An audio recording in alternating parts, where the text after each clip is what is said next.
and she doesn't. We're live. So thank you everybody for joining us. Everybody out there in YouTube, all the people that are joining us for the live chat, and if you're not watching this live, thank you regardless.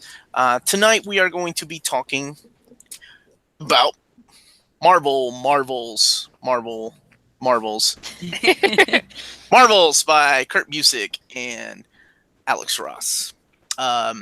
It is one of the most essential comic books that Marvel has ever produced. And in case you have not watched the show before, there will be spoilers. So you are more than welcome to join after you read or watch this episode after you have read the book or join us regardless. So I am your host, Omar. I am the old reader, but I'm really not that old.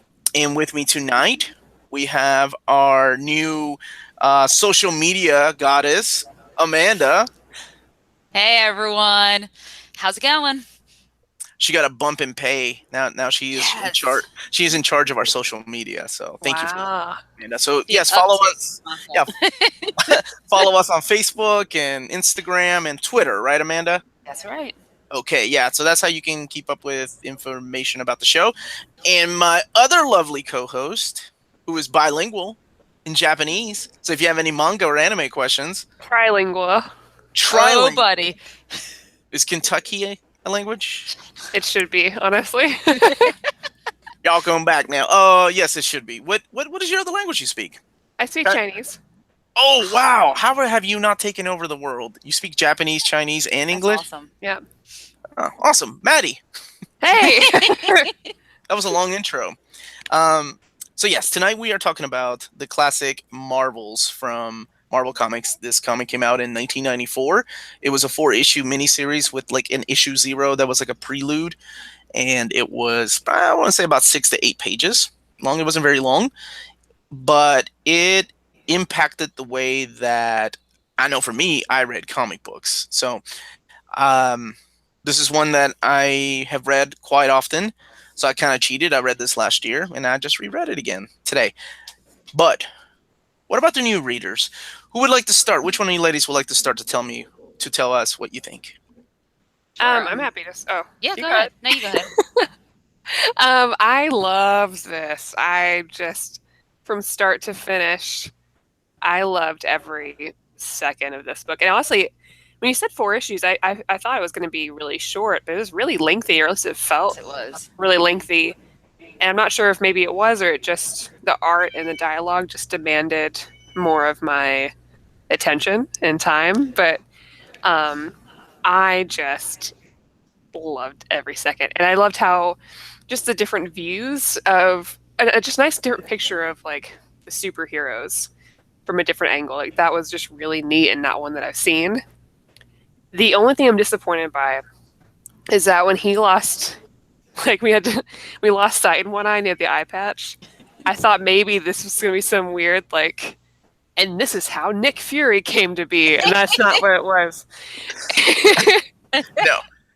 No, that's not Nick Fury. As a matter of fact, Nick Fury does make a little cameo in the story. Yeah, which I'm glad that they did. I was hoping he'd make like a little joke about it. But before Amanda gets to talking, I was wondering, did it feel like, were you guys ever lost? Did it feel like you needed to read Silver Age or Golden Age Marvel or know a little bit about it to understand what was going on? Like, did at any point were you lost in like, what the hell is this? Why is the Human Torch not the Human Torch from Fantastic Four? No. Okay. But also, I just assumed that I didn't know that well because I haven't read that much Marvel either. So for me, it's like I don't know how these characters are supposed to be. Okay. So I have no clue, and I have nothing to go on, which is kind of nice. So it was a clean slate for you. Yeah. Cat attack. Sorry.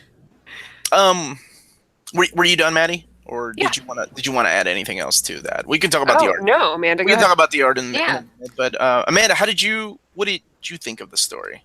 Well, I've read a little bit more Marvel. Have done a little bit more like just reading up on Marvel in general. So I wasn't totally lost. Yes, the Human Torch element, especially because then Johnny Storm makes an appearance.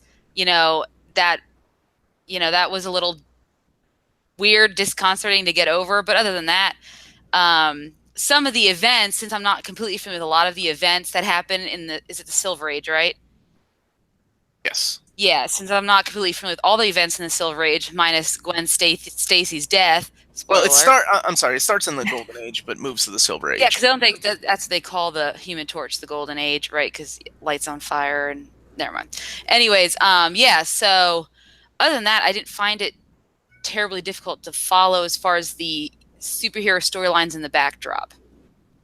And probably because you see, if you're someone who's watched movies and stuff that Marvel has done in the last 20 years, many of these storylines somehow seem to kind of find their way, if not directly, but indirectly. So that helped out a lot. But overall, I agree. I really enjoyed it. And I am a Marvel fan, and I've read a lot more Marvel comics recently. So it was good. Like, I didn't realize that Alex Ross actually did artwork for the Secret Wars that I read, the 2015. He did the some covers. cover art. Yeah, the cover art. Yeah. So I didn't even realize that. So that was fun to kind of make that connection. And it was, I think when Maddie was talking about how it felt longer, even though it was 4 issues, I think it's because there was a lot of dialogue, a lot of narration by Phil. And I take it back. I think each issue was like 64 pages. So it's not like you're reading a 24. No, yeah, definitely not. Okay. But How did you all feel about Phil? Phil? Yeah. Yeah, As a I did character, too. Phil Sheldon. Like, this is a character that was created for this storyline, but through him you get to witness these marvels. Like, did you all like him? Did you sympathize with him? Did you? Yeah, as a character, did you want to know more about him? Did you wish he had his own monthly comic book? I think what we got was good. Yeah. I mean, and it would be cool if and I think he does show up in later comics. He makes little appearances, and that I think is good. I think for what it's worth, having him, tell his story just here in these 4 issues was enough for me, because I think we had a beginning and a conclusion to his arc as far as how he handled this introduction and this birth of heroes into our Earth, and how he dealt with it with his own feelings, and how he had to reconcile with it, and how his emotions that went into it. So I will say issue 0 read a lot different. Like, that's the issue that you got free. And I think it was like a little preview issue. It's this one here. And the reason it reads different is because, well, Phil's not in it, but it's all told through the original Human Torch's perspective. Yeah. And I thought it was really interesting because back when I was reading this, the art alone I was beautiful. Diving deep. I'm like, oh my God, what am I looking at? I am looking at painted artwork. I'm looking at something that should be hanging at a museum, not in a comic book. And the dialogue, when he's like, the Human Torch, he was an android. He first appears in the 30s comic book. What was it? Amazing Fantasy or Adult Fantasy, Amazing Adult Fantasy, whatever it was called. He is questioning his existence and why he is able to live, but he's also restricted to a cage. So I thought that was really cool because I never got to read things like that. I was used to reading superhero comic books, but I was like, man, that is really deep. Yeah, androids questioning their existence. Yeah, well, I mean, for a comic book, that was really deep. Well, I think it's a really good lead-in before you get to everything else. Yeah, and then you've got Jonah James and Phil hanging out, just chilling, smoking cigarettes. And the dialogue is awesome because it sounds like, not that old of a reader, but it feels like that's the way they talked back then in the 30s, and late 30s, early 40s. So it's this misguided characters right here of Namor and Human Torch. Yeah. How they're being misinterpreted because they're not held as heroes. And it's not until you get to the age of Captain America, that's when everybody started like, oh, wow, these guys are amazing. These guys, we feel so safe because Captain America's here. I thought that was really cool. I thought it was interesting to see it. I had never read a comic book, at least at this time, that dove that deep into, the reality of things. You never see it from the perspective of the victims, of the people that are in at the bottom of the rubble when things are destroyed. So I thought that was really cool. So yeah, then we get past that and we get to issue 2, which is the Age of the Mutants, and I thought this story was so beautiful. Oh, it's yes, heartbreaking. It's really that good. little girl. Now that little girl isn't anybody really. That's what I had questioned. I was like, I can't find her. I'm sure there are a million theories out there that she's some kind of Morlock that grew up to be Marrow or something ridiculous like that. But no, she was just a one-off character, but she represented what the fear was. And I thought it was, it was kind of cool because, I mean, he really got what X-Men is about. But, the civil rights, things like that, how people just have a fear of something they don't understand. And I thought it was really cool, the little twist that it was his daughters were helping Maggie hide in their basement, not a dog. And then she gets up and leaves, and he's like, I have no idea what happened to her. I thought that was a really pretty moment. This was probably my favorite moment. This was my favorite issue was issue 3. As much as I love X-Men, I thought the epicness of the artwork made it look so damn real, especially the cityscape, like when Galactus comes and starts eating the city and the Fantastic Four have to fight him. Because you see it in comic books, you see it in Jack Kirby's interpretation, you see it in John Byrne's, how big these characters are. But it's not until I know it looks kind of ridiculous because it is a human being in a ridiculous helmet, but it just felt so real, and rereading this every time still feels that real because of the artwork. Yeah.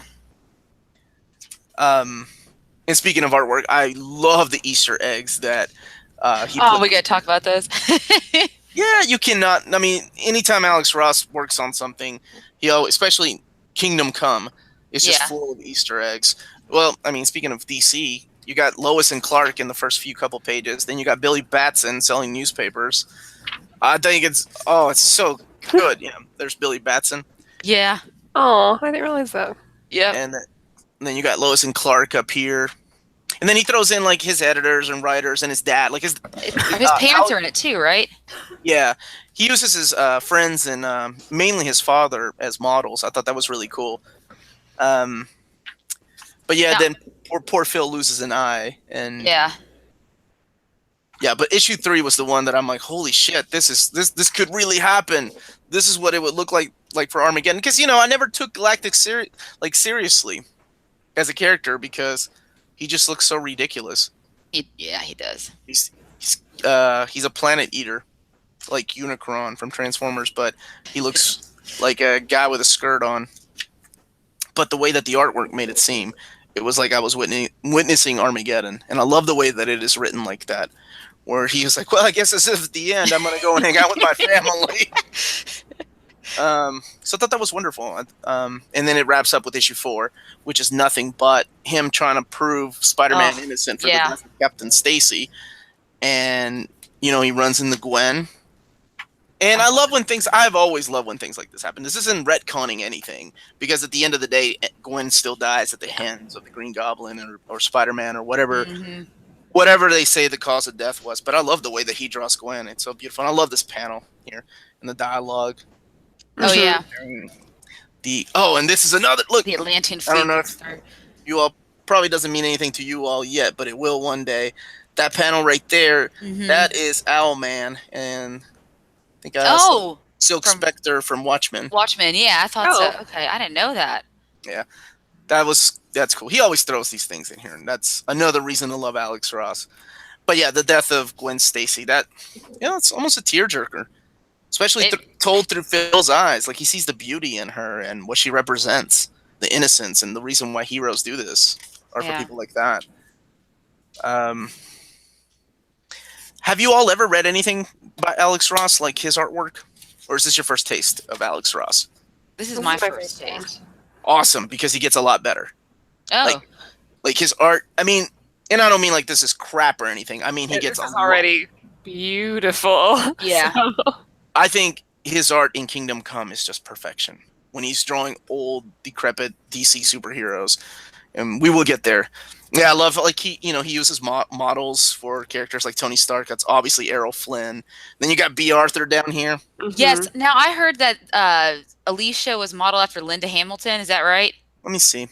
That's I was watching a YouTube video about it. Yep, you're right. That does look like Linda Hamilton. And they said he used Patrick Stewart for Professor X back in the 90s when he wasn't even Professor X. That's what I've heard.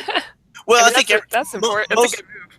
Most painters did that, though. I remember Back then. there was a set of Fleer cards that was X-Men, and I think it was Joe Jusko that used Patrick Stewart as Professor X. So, I mean, yeah, they knew better than to not cast. Yeah. It was like casting Samuel L. Jackson for Nick Fury. Yeah.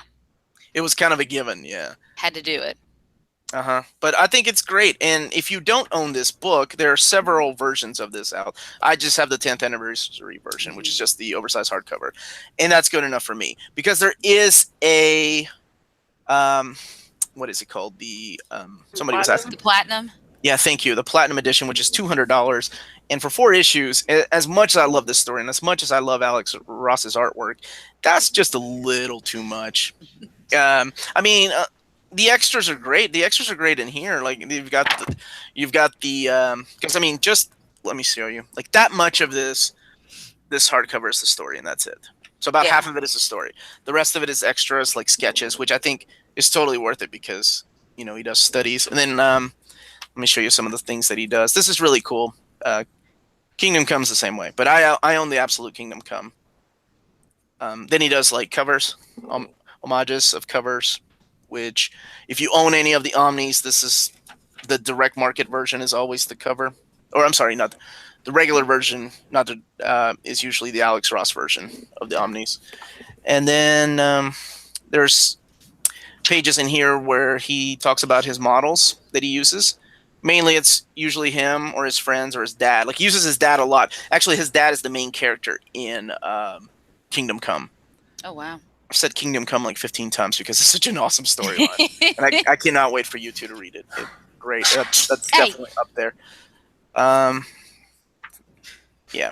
So if you don't own this, it's also available in trade paperback and another deluxe hardcover edition. But like I said, there is the ultimate illustrated edition, which is that one that $200. So this is kind of the stuff he does. Like he takes a photograph, puts a filter on it, and then bases that, and it's not light boxing it, right? Like he's not using a light box to trace it or anything, but he's actually using it to use the models. Let me show you, like for the marriage of Sue and Reed, he used his mom and dad, which I thought was really sweet.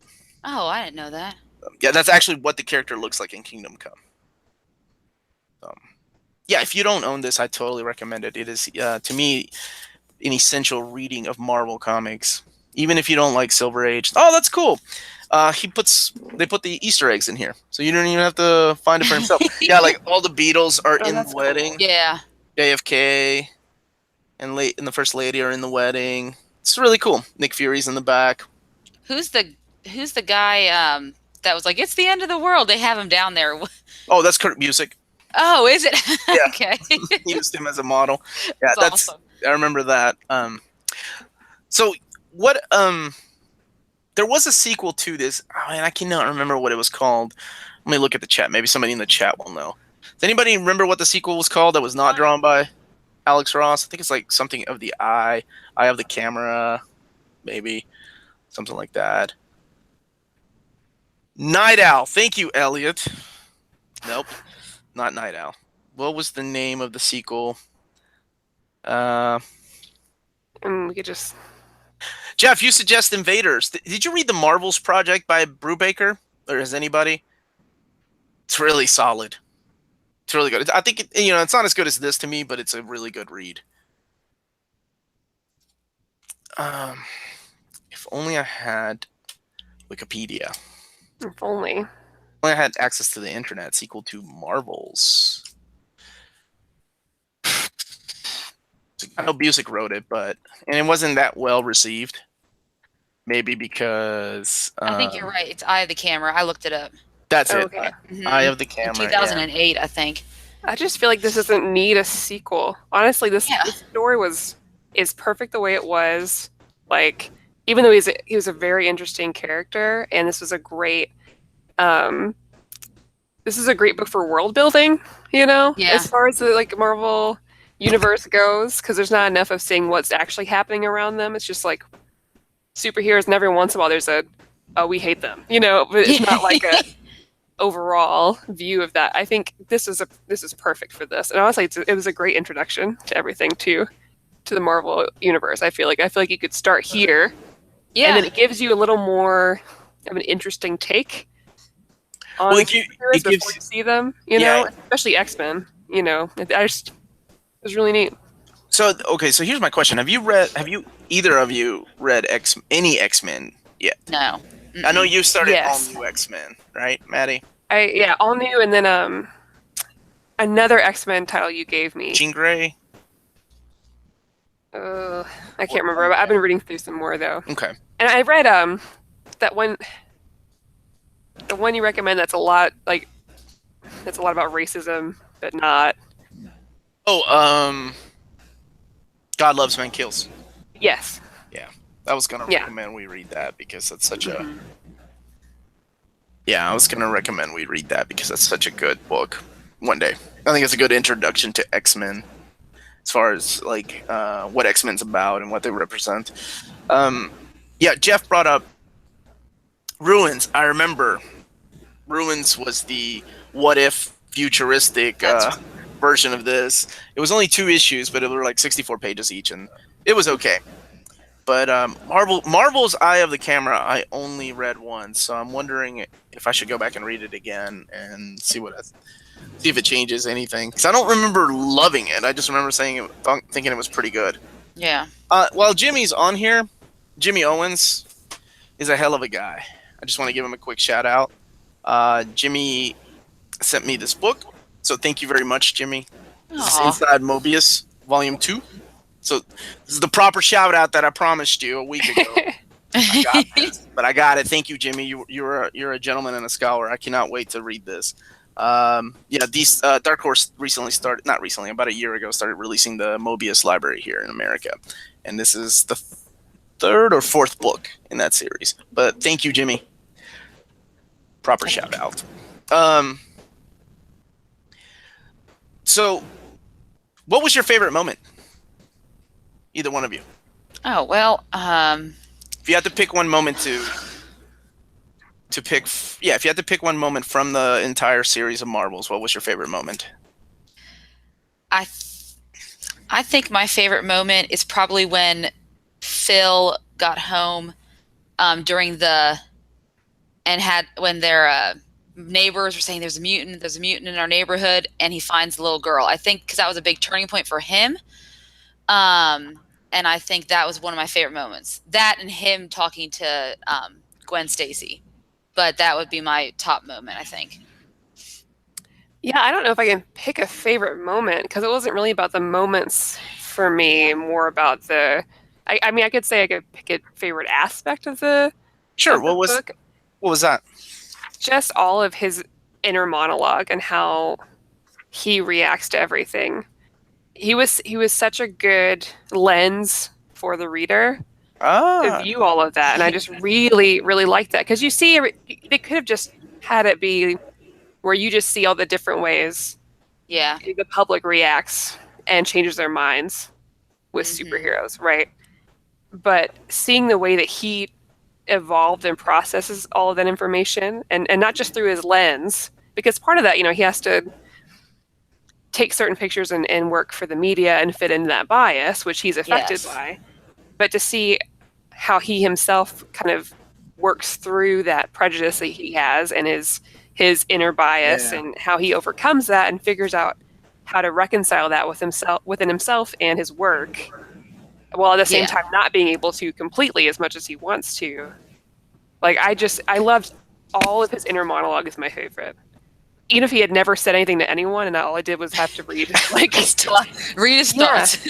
Yeah, honestly, I love that.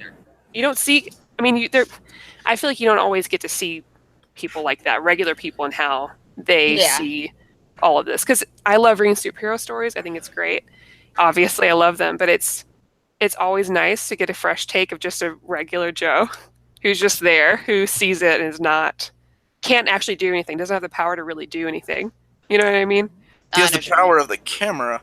Yeah. Yes, he can change perspectives if he needs to. Yeah, but even that was barely, There. That's really frustrating. Not when you have Jonah Jameson in charge of a newspaper. Yeah, it's still kind of hard. And it's always a pleasure to see him. Honestly, Yes. He's so ridiculous. It's interesting to see that. Like, I wonder if they'll ever do. Cause, I mean, there have been similar stories to this.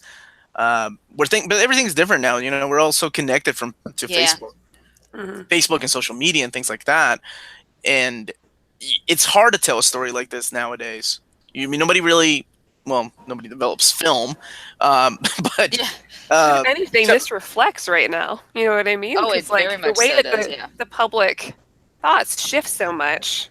Oh yeah, from extreme side to extreme side. And I feel like you could retell this right now, but it's through the back of someone's phone, you know, and see how they view. Yeah. Everything that's happening. I'm so glad you brought that up because it feels like, you know, it's nice. Well, not nice, but it's good to see that this has always been going on. That the media or whatever always pushes people's brains, you know, to shift one way to another. Because we think now it's just, it's because everybody's connected on Facebook, or, you know, the media's just now starting to control us, but it's always kind of been like that. It's one person's opinion. And so I thought that's a really good point, Maddie.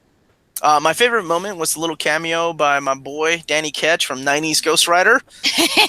The nice normal boy. Yes, who had a newspaper route. Yeah. Nice little shout out to 90s Danny Ketch. Hey. God knows wherever he is now. I'm sure somebody will bring him back eventually. That was one of my favorite moments. Yeah, all the little things in here with the little Easter eggs, I absolutely love. Even the Nighthawks paintings. Yes. Love that was an actual setting. Yeah. Oh, so great. Yeah. This is just, it was such a treat to go back and reread this. And I'm glad that both of you enjoyed it. Yeah. So what did everybody else in the chat think? Did you all enjoy Marvels as much as we did? Is it really as marvelous as goodbye as I remember? I hope they did, because it was phenomenal. It's so good. I'm gonna recommend this to everyone forever. Yeah. Good. That's what I want to hear. That's what I want to hear. I know Jeff really liked it too. And it's a tough choice because I always think like it's weird because Marvels to me is like the beginning of the Marvel universe, whereas the opposite bookend of the DC universe is Kingdom Come. So, and I remember having a discussion with a friend of mine many years ago, which one's better? Yeah. And they're just so different. I feel like with Marvels, I think you enjoy it just for what it is. With Kingdom Come, I feel like you would enjoy it a lot more if you knew a little bit more about the characters and who they are. Because I mean, the Easter eggs in here aren't, you know, they're actual people, or they're actually, you know, the heroes that you do see every day on screen. Whereas the cameos and Easter eggs in Kingdom Come, because DC has just been around so much longer and has just this wide variety of characters. Yeah, I think it's worth reading a little bit more of the DC universe and then reading that. But that is definitely on our reading list because it's an amazing story by Mark Waid. Kurt Busiek also, by the way, while the chat is answering how they felt about Kingdom Come, or I'm sorry, Marvels. We didn't read that, Omar. Yeah, we did not. I have no Kurt idea. Busiek probably wrote. No, Kurt Busiek did write my favorite run on Avengers. He is one of my favorite authors. He has this nice independent comic book called Astro City, which the collected department of that is just shit because it has not been released. And they have hardcovers, they have soft covers, but a lot of those are out of print. I wish they would release a huge collection of it because it's an amazing book. And it used to be an amazing book. I don't know if it is or not. I haven't read it in like 7 years because I kind of stopped collecting them, hoping one day they would do something like an omnibus. But he wrote some issues of Superman, which were phenomenal. But his Avengers run was so damn good. That's probably my favorite Avengers run I've ever read. And the last story arc that he did was a 13-issue story arc called the Kang Dynasty, and that's the reason why Kang is my favorite Avengers villain. He is such a great storyteller because much like Mark Waid and Peter David, these guys just know a lot of things about the characters. They're not just good writers; they also know their history, their comic book history, and I think that's really cool. That much like Jeff Johns. Jeff Johns is not only an amazing storyteller, but he's also a comic book fan, so he knows all this stuff. And I like that in my comic book writers. It would be nice if a lot more of them were like that, but whatever. I don't think he could, and I think you'd have to be a pretty good writer or know a lot about them to write this Marvels. Just, to be able to incorporate the stories but not telling the actual stories. He has to know about the comics, in my opinion, that he'd have to really know them to make this work as well as it did. Mr. Boy saying Kingdom Come is a big DC love letter. Yeah, absolutely it is.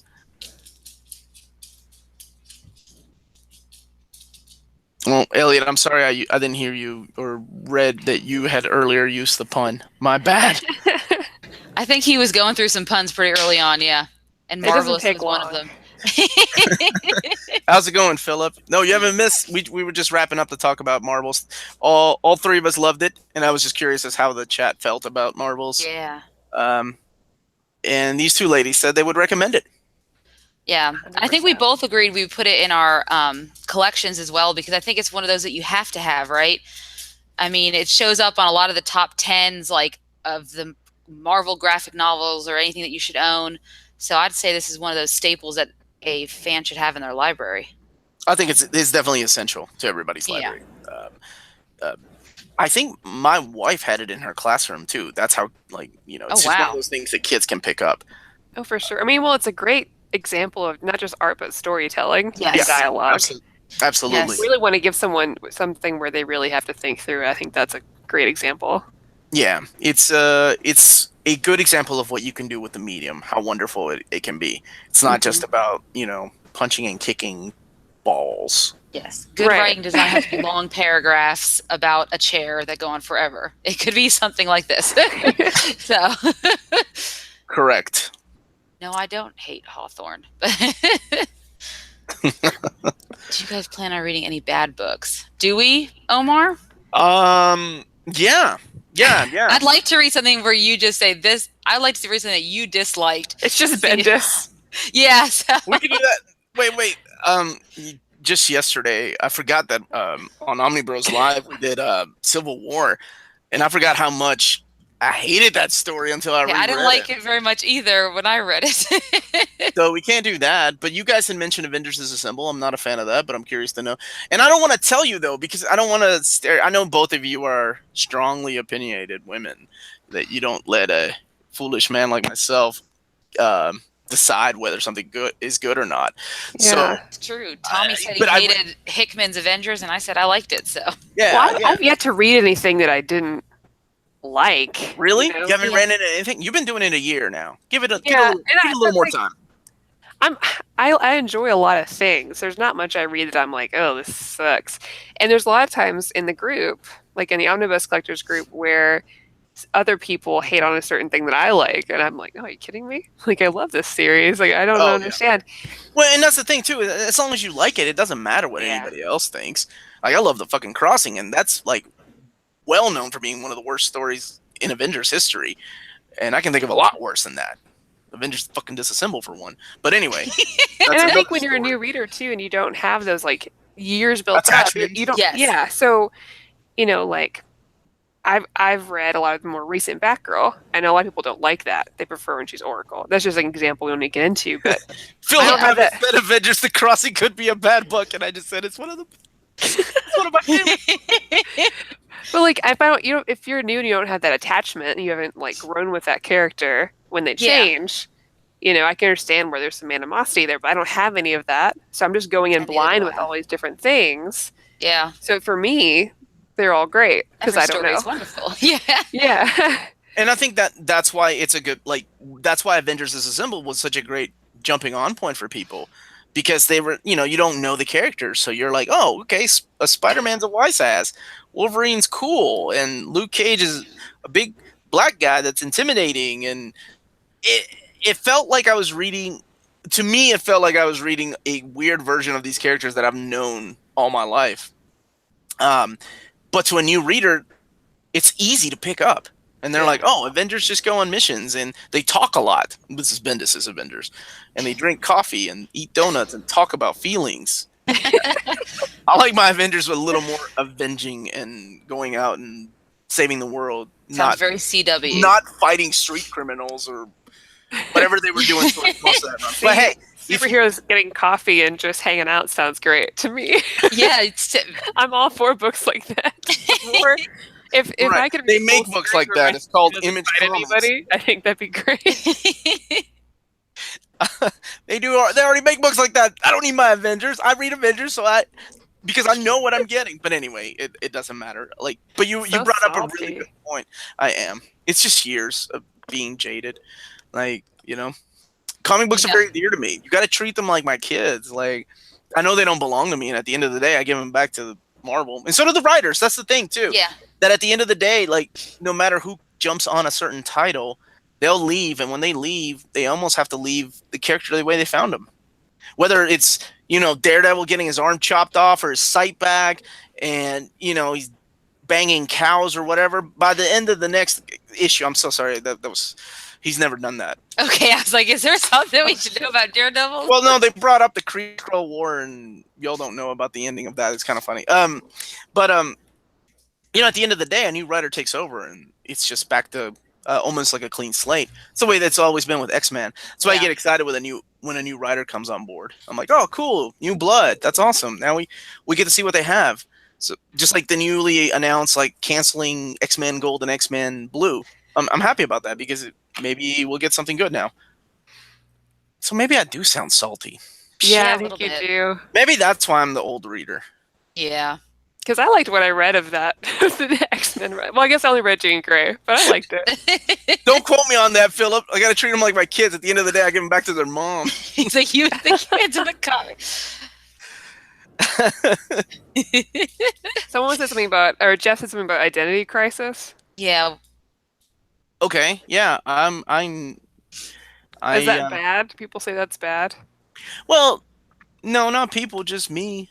Just you. Okay. Identity Crisis was, and I think, we could do Identity Crisis. I did it last year with the Omnibros, but I really hated on it a lot. I had a lot of issues with it. And, that might not be a bad book for us to read, actually. Because there are some things I'm curious how you all would take. Is he a more elongated man? He does. Elongated man. Something horrible happens in that story. You mean for Flash? No, I mean, he was part of the Justice League. There's a lot of good elongated man stuff in that one, right? Not good. Is that the one with the spoilers, the bullet thing that happens? I don't know. I've never read any elongated man. I just saw one. Oh no! That's in 52. Panel about how much his wife loves him, and so then I've watched videos about him, but I haven't read anything. Oh my god! I love elongated man, but I haven't read anything about it. So Ralph and Sue Dibney do play a role in that. It's kind of a weird downer though. Yeah, we'll get to that though. If you guys want to do that, that's a book that I know I don't like, but a lot of people love it. Tyler Trent recommended Day Trippers. You put that on for me to read. Is amazing. He said that was something to read. It's in my top 5 favorite. We went through a list of top 5 independent books, and that I know it's Vertigo, but that to me is one of the must reads, most wonderful, loving, endearing books I've ever read. I'd be down to read it. It was my. Yeah, it looks beautiful. They just announced an absolute version of that coming out later this year.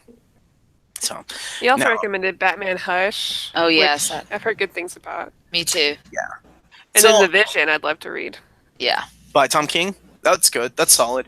And that's another one that you really don't have to know a lot about the characters. So I think for our next one, I will be gone for 10 days. But I do plan on coming back. And when I come back, I hope so too. Dang, Amanda. Sounds like she's setting something up. That's foreshadowing. No, yeah, it is. Y'all gonna feel guilty. It's gonna take over the show. It's gonna be new reader, new reader. That's it. You guys are gonna get like 80 times more views because there's not a hater in here. So I think we have decided on that our next read is going to be All-Star Superman. And All-Star Superman, we're gonna discuss that on July 3rd. So I'll be back by then, and we can have a good discussion about that. That's a 12-issue My birthday. series. Yay!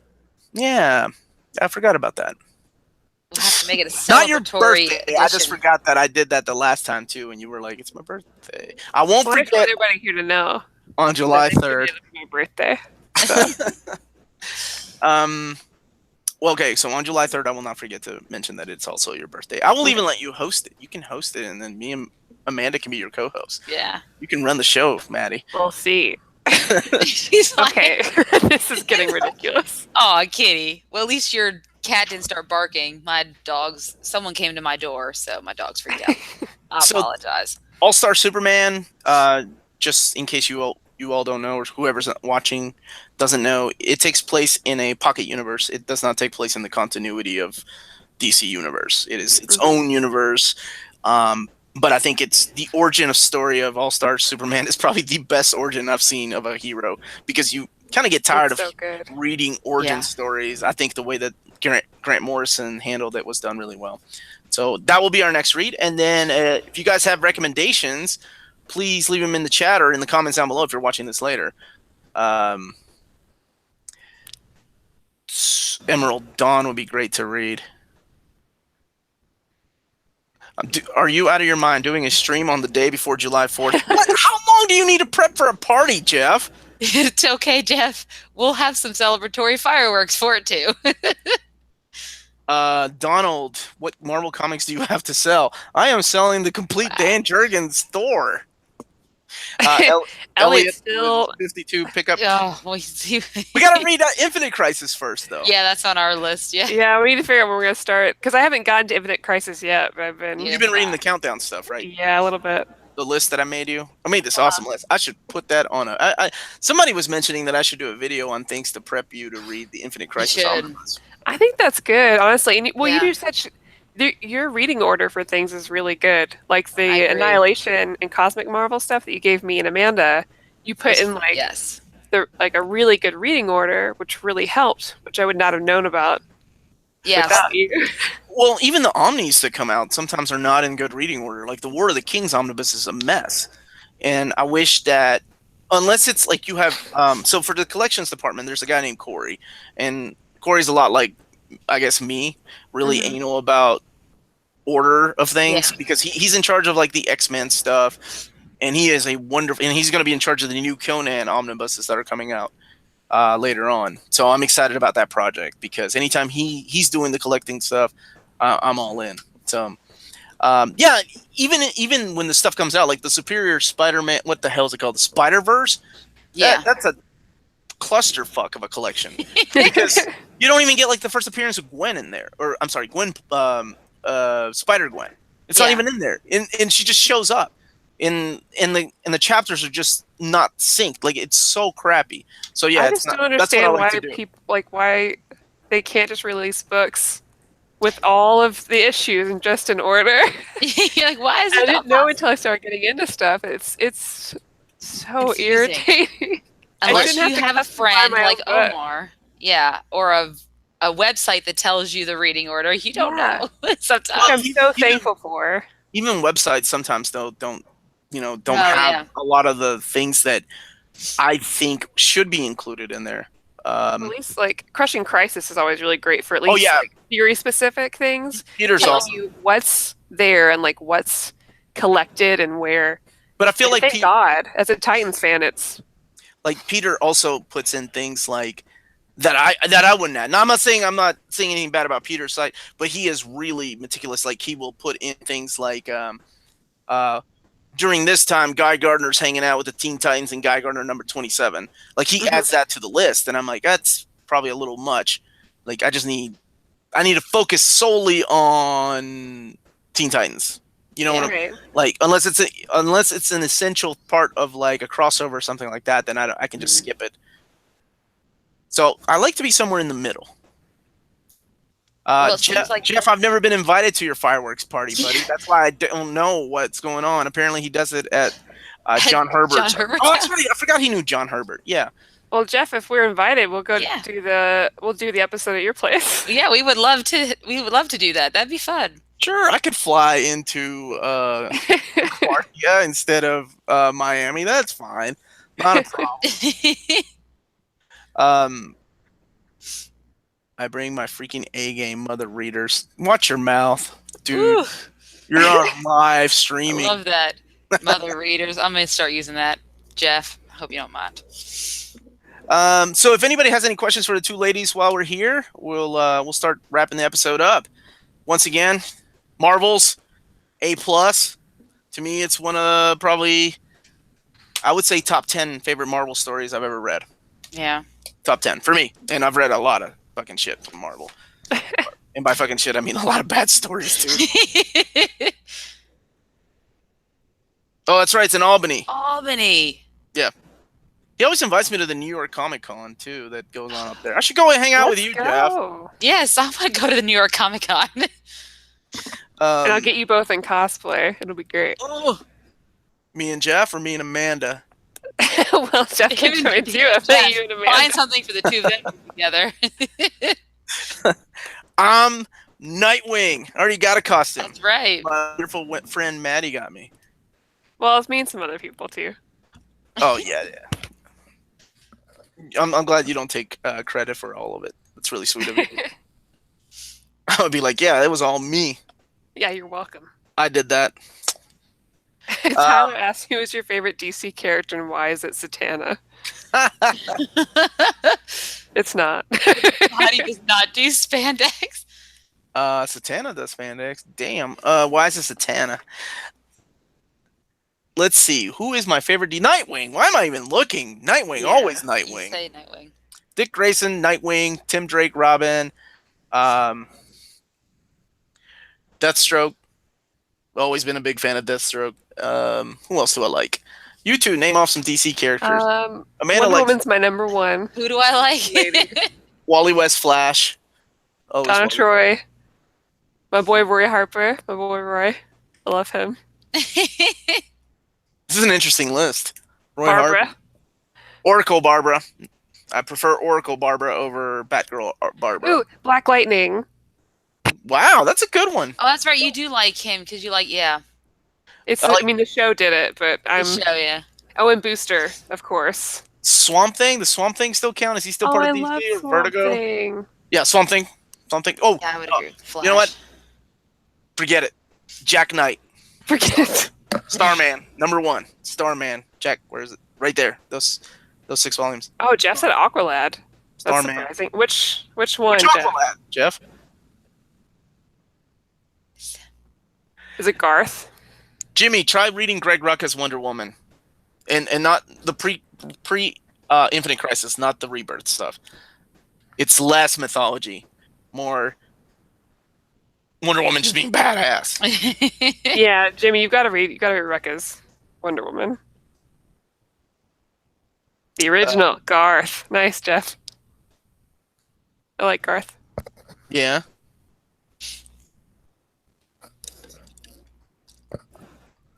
What about you, Amanda? Who'd you say? Oh, for the Flash. I mean, because I haven't read a ton of DC, but which Flash? I haven't read a lot of DC, so I would have to go with what I know from the TV shows. And the Flash is my favorite, and that would be Barry Allen. Flash. Well, yeah, TV show Barry Allen's great. Yeah, I mean, because I really like him. the only DC I've read was Green Lantern Rebirth. Okay. Green Lantern. Because That is that the we only. read. We need more DC in your life. Okay. Yeah, well, No, and Batman. Batman, you're one. Batman. Yeah, sorry, I forgot about. I know we just did that last week, but yeah, I mean, those are the only two DC comics I read. Those We're are gonna good. get you there. Yeah, Yeah, you'll fall in love, and then once read a you little bit more than you'll read the Marvel. Cosmic Saga, and then move on to DC's, Green Lantern stuff. Yes. By the time you get into Infinite Crisis, you're gonna go and get Billy's and fill them up with wonderful books, Yeah, Billy's. and then That's what I'm waiting on. and then not so wonderful books, so I can make fun of you for owning them. Tyler. I'm sure I will own books that you will not like. I guarantee. Like that. Spider-Man loves Mary Jane. I hate that book. It's on my shelf though because Melanie I love loves them. Spider-Man, so Tyler asks, "Who's your favorite Marvel character, and why is it Kamala Khan?" I mean, she's Oh, fantastic. she is fantastic. I didn't even read that much Marvel, but I know she's great. Nova's my Yes. favorite though, and Mantis. Oh yeah, I really like Kamala Khan, but I've always been, a Spider-Man fan, and now that I have all the Spider-Mans to read, yeah, it's going down. Always Wolverine for me. Always. Has anyone ever seen him dress up like Wolverine for Halloween? No. Oh, you? Have I dressed up? Yes. No, Oh. I said, has anyone else? I've seen you dress up like Wolverine for Halloween. You do. have. I thought Yes. that's a classic cosplay thing. I do that at home. Yeah, you've done it for some Halloween parties too, way back in the day. I did. I can't remember. You did. Yes. Wolverine, always Wolverine, and but there are a lot of characters that I really like too. Like I like a lot of the Avengers Initiative or Avengers Academy characters. Spider-Man, Hulk, Punisher. Depends on. I guess really it depends on the writer. That sounds about right. Peter David's Hulk. I love Greg Rucka's take on the Punisher. I thought he did a great job. Him and Carl Potts, and then of course Garth Ennis are wonderful. Yeah, Miss Marvel is great. My daughter read that omnibus in one day. I was like, "Holy crap! You read more than I did." That was impressive. And She writes fan fiction like me. I was instantly like, I connect with this character 100%. oh yeah, wait till you get to her fanfic. I'm so excited to read it. They haven't released a second Omni yet, but there are 2 other hardcovers like they could collect into an omnibus. So I'm waiting for that. And she's also in Mark Waid's Champions, and I really like her character in there because her and Miles and Kid, what's his name, Sam Nova, the not Nova, the kid. But I'm glad to see Richard back. Yes, he's finally back, my boy. I've been reading Infinite or Countdown to Infinite, whatever the hell they're going to call it. Equinox, Jeff, where do you come up with these guys? It's as obscure as like Nighthawk. Equinox. Yeah. I'll do like obscure characters too, though. I like Richter from X Factor. So people seem to like Spider-Gwen and Gwenpool. That's a thing now. Yeah. Yeah, Gwenpool's big. Yeah, it is huge.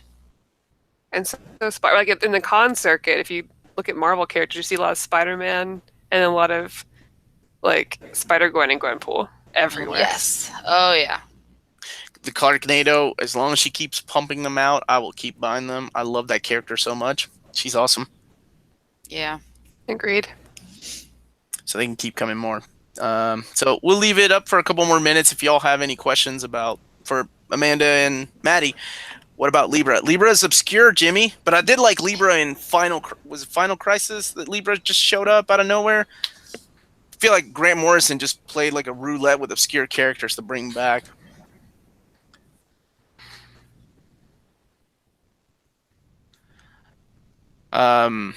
Maddie, how are you celebrating your birthday? I haven't decided yet. Well, the weekend after my birthday, because it's the middle of the week. Mm-hmm. We go to Ren Fair. Is that the weekend after? I'll be back. Isn't that right? Saturday?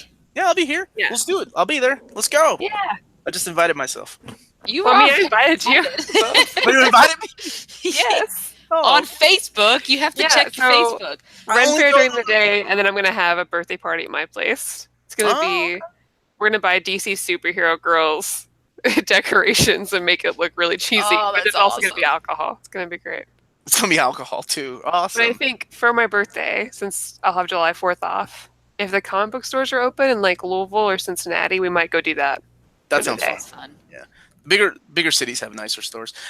That's one thing I'm really excited about is going to Spain and France and like checking out the comic book stores. Real quick, Clark Nato said he just started Horizon Zero Dawn last night. Okay, go ahead. Clark, you should know But I cosplay Aloy and I love her so much. Okay, now we Yeah. can go back. And she looks quite amazing cosplaying her. What was I saying? Comic book stores. Yes, comic book stores in Spain and France, because there are collections that they have over there that are not available here. Oh, that'd be like awesome. a lot of the Mobius stuff, like the Blueberry comics, or things from like Torpedo. A lot of Spanish comics that because I can read Spanish, so if I can't find it here, I might as well try to buy them in Spanish or French. Yeah, the French Wonder Woman editions of like Wonder Woman Rebirth. The Paninis, beautiful, because they have the Jenny Frison variant covers as like the and I'd like to have them just because. It's like, so if you happen to be hanging out, yeah, if anyone's in France, I think we know somebody there in one of the omnibus group. I think maybe, or somebody might be there. Somebody else is in France. Well, maybe not. Maybe I'm thinking about a video game group or something. If I go to France, and if I know it's your birthday, if I run into any of these things with Wonder Woman, whatever the hell she's calling France, I will make sure to take pictures for you because I can't afford them. No, I'm just kidding. I'll get you something. Wow, don't give me anything. I'll get you something. Jimmy, that is a good question. Am I to blame for these ladies getting into comic books? Well, I think it's more like the movies is to blame. Yeah. They really like the movies, but he just gave us a way to an avenue. Yeah, I'm like the crack dealer. Yeah, pretty much. I give them access, and then I let them know about in-stock trades. I feel like it's the movie's fault, honestly. It is. It really is. And the TV shows. Guardians of the Galaxy 2's fault. And Wonder Woman's fault. Because now I have... there's Melanie. It's this sweet baby angel's fault, really. She loves her mantis. It's her and Wonder Woman. It's ruined me, and now I spend most of my money on comics. It's upsetting. As well as you should.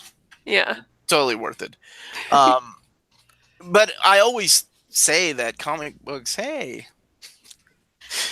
always say that movies never bring people to read comic books because it hardly ever happens. Like, it's not like they advertise it. Like, follow the adventures of Star-Lord and the Guardians of the Galaxy every month from Marvel Comics. They never do that.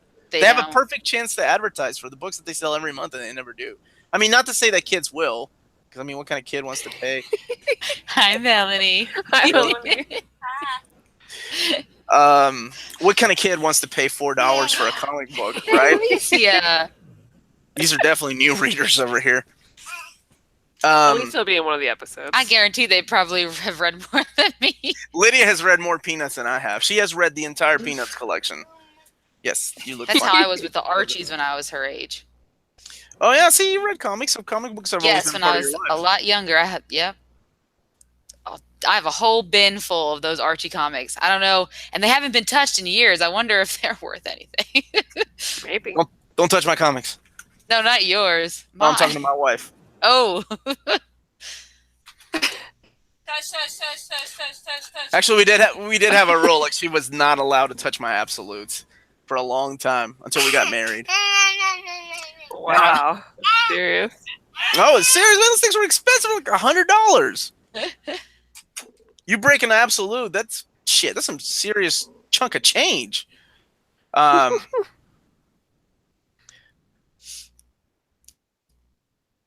Jeff said hello, Melanie. I did, Jeff. There you go, buddy. Ooh, he really wanted you to say that. Mark Waid's Archie is worth checking it. Yeah. I forgot he was doing that. And what's her name drew it? Not Nicola Scott. Fiona Staples from Saga. Oh, okay. Yes, yeah. Sorry, Clark Nato. I'm so edgy. I say swear words a lot. I think it's just part of me. So our next reading will be All-Star Superman. You can check us out on July 3rd, which also happens to be Maddie's birthday. Woo. And then we will decide what to read from there. But if you guys have prenuptials, but if you guys have any suggestions, please let us know down here in the chat or in the comments below. Thank you, everybody, for watching. We will be back in 2 weeks. We have our regular Near Mint Condition show every Thursday that you can check out. I will probably do some kind of video when I come back about the prep reading order for Infinite Crisis Omnibus if you picked it up. And if you haven't picked it up, you need to pick it up because it's an amazing crossover event at DC. It's probably my favorite crossover event I've read, period. It's great. So thank you, everybody, for joining us. Don't forget to like and what else? Share, like and share. Thank you, Amanda. Why don't you tell us, Amanda? What is our like? What is it that you do now? You are our your social media manager. Yeah. Why don't you tell us what to find us where? You can tell. You can find us on Facebook, Instagram, and Twitter at Near Mint Con. I think is what you have it listed as. So check us out there. I'll be posting updates about the shows and other fun things. So take a look, keep updated, and watch and tell your friends. There you go. Don't forget to like, and if it's your first time watching, subscribe. Yes, definitely. So I will let you ladies say goodnight. All right. Have a good night, everyone. Night, guys. Bye-bye, guys.